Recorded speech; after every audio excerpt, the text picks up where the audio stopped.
Bashford. www.wokeupthismorning.co.uk. The Rosary by Florence L. Barclay. Chapter 37. In the Face of This Congregation. The society paragraphs would have described it as a very quiet wedding, when Garth and Jane a few days later were pronounced man and wife together in the little Episcopal church among the hills.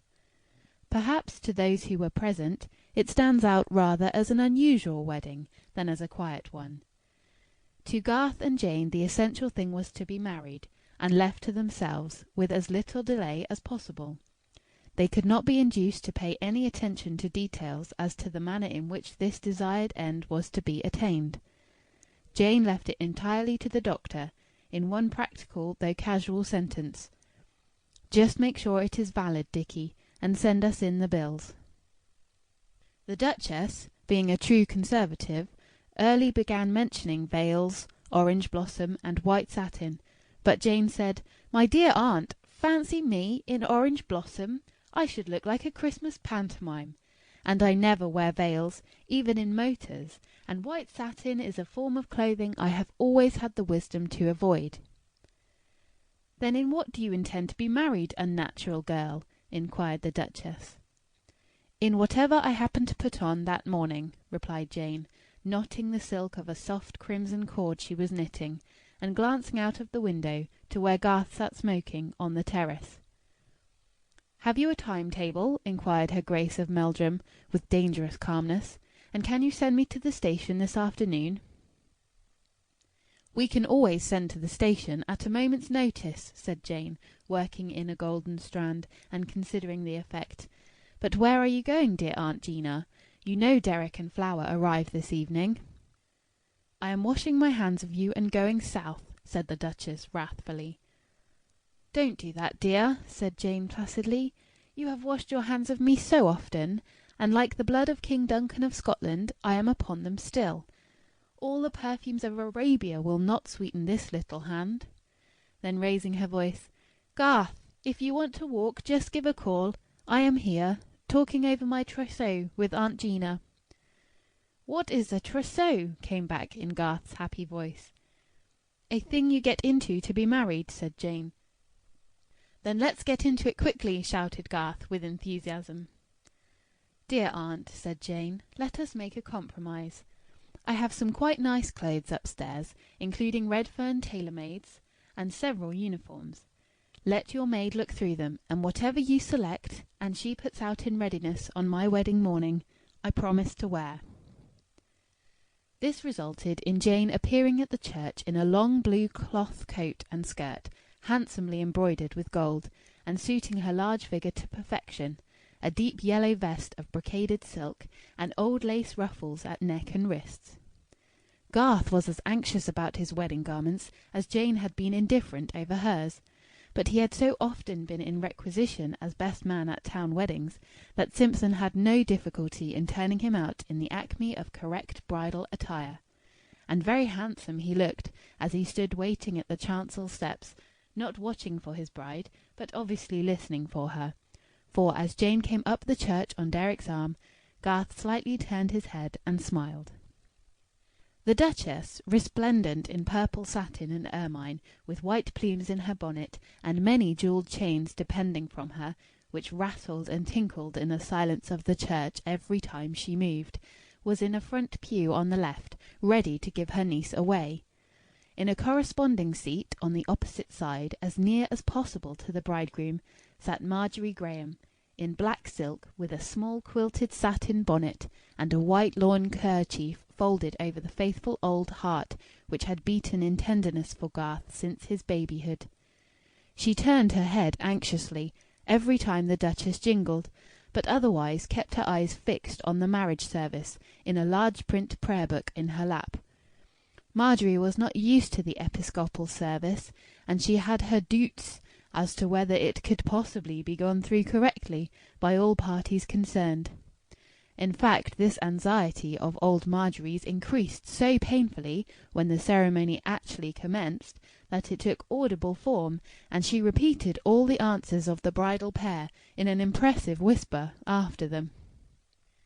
Dr. Rob, being the only available bachelor, did duty as best man, Jane having stipulated that he should not be entrusted with the ring, her previous observations leading her to conclude that he would most probably slip it unconsciously onto his finger, and then search through all his own pockets and all Garth's, and begin taking up the church matting before it occurred to him to look at his hand. Jane would not have minded the diversion, but she did object to any delay.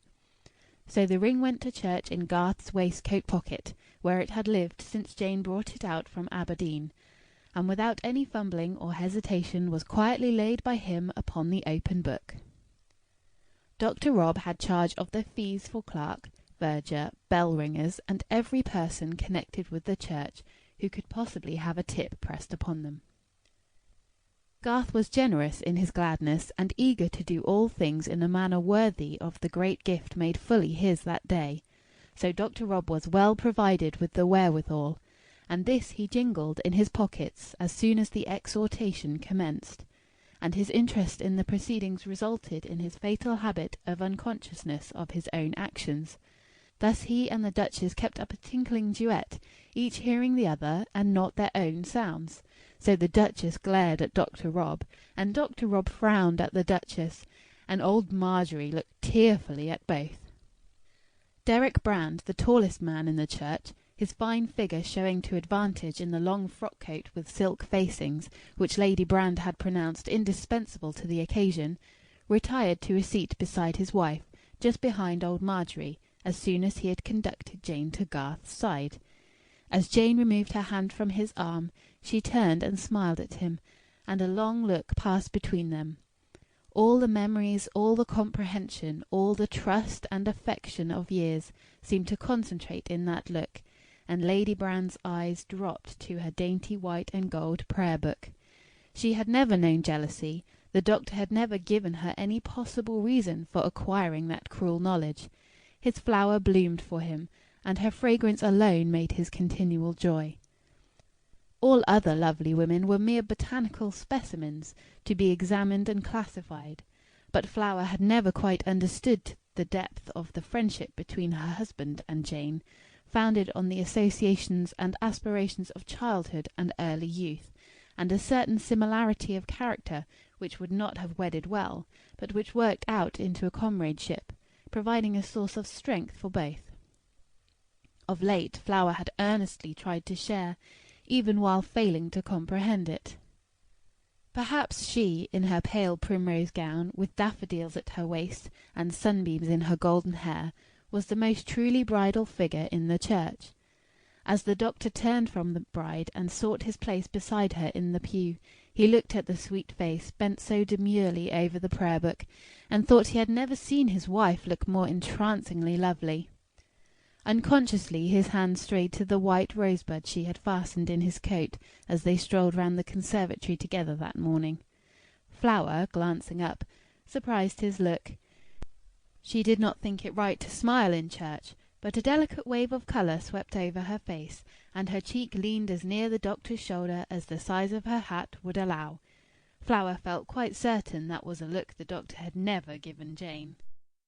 The service commenced. The short-sighted clergyman, very nervous, and rather overwhelmed by the unusual facts of a special licence, a blind bridegroom, and the reported presence of a duchess, began reading very fast, in an undertone which old Margery could not follow, though her finger, imprisoned in unwonted kid, hurried along the lines.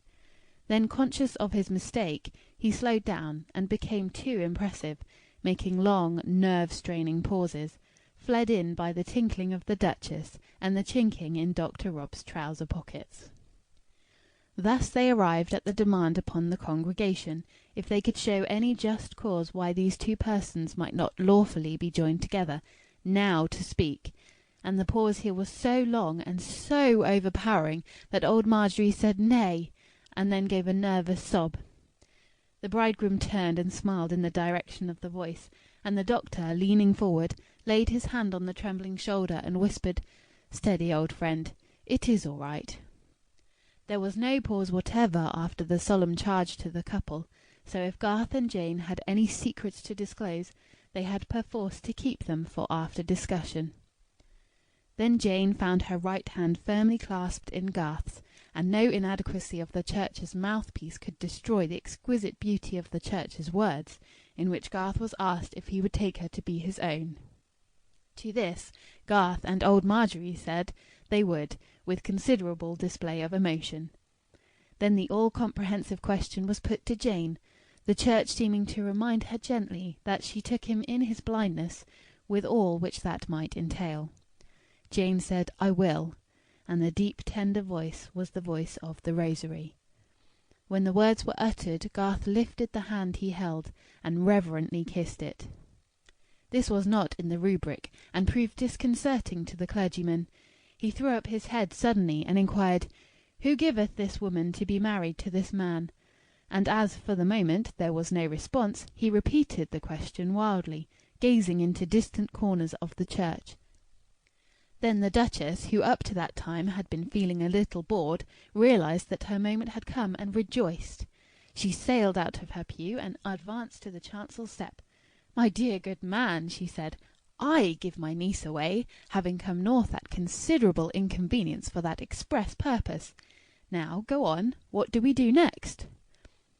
Dr. Rob broke into an uncontrollable chuckle. The Duchess lifted her lorgnette and surveyed him. Margery searched her prayer book in vain for the Duchess's response. It did not appear to be there. Flower looked in distressed appeal at the doctor, but the doctor was studying with grave intentness a stencilled pattern on the chancel roof, and paid no attention to Flower's nudge. The only people completely unconscious of anything unusual in the order of proceedings appeared to be the bride and bridegroom.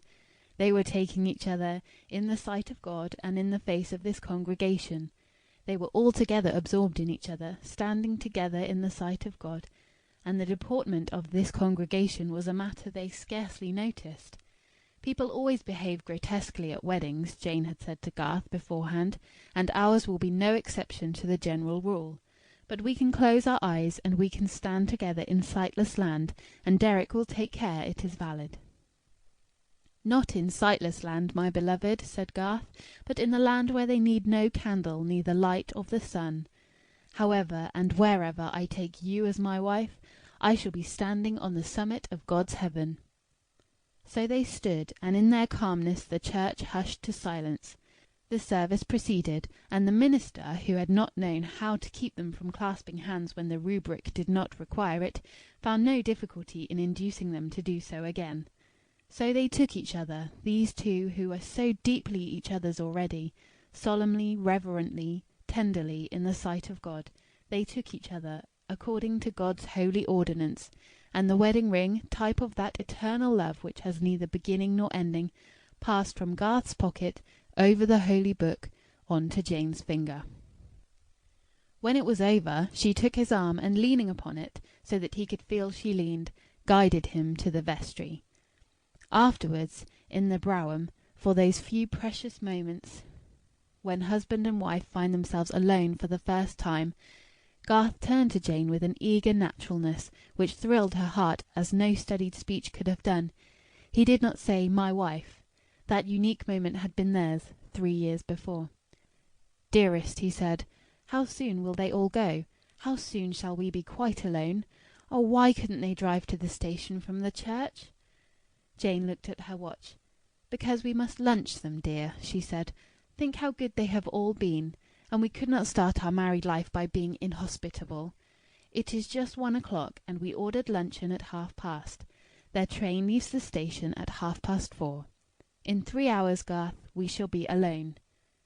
"Shall I be able to behave nicely for 3 hours?" exclaimed Garth, boyishly. "You must," said Jane, "or I shall fetch Nurse Rosemary." "Oh, hush," he said. "All that is too precious to-day for chaff. Jane." He turned suddenly, and laid his hand on hers. "Jane, do you understand that you are now actually my wife?" Jane took his hand and held it against her heart, just where she so often had pressed her own, when she feared he would hear it throbbing. "My darling," she said, "I do not understand it, but I know, thank God, I know it to be true." Chapter 37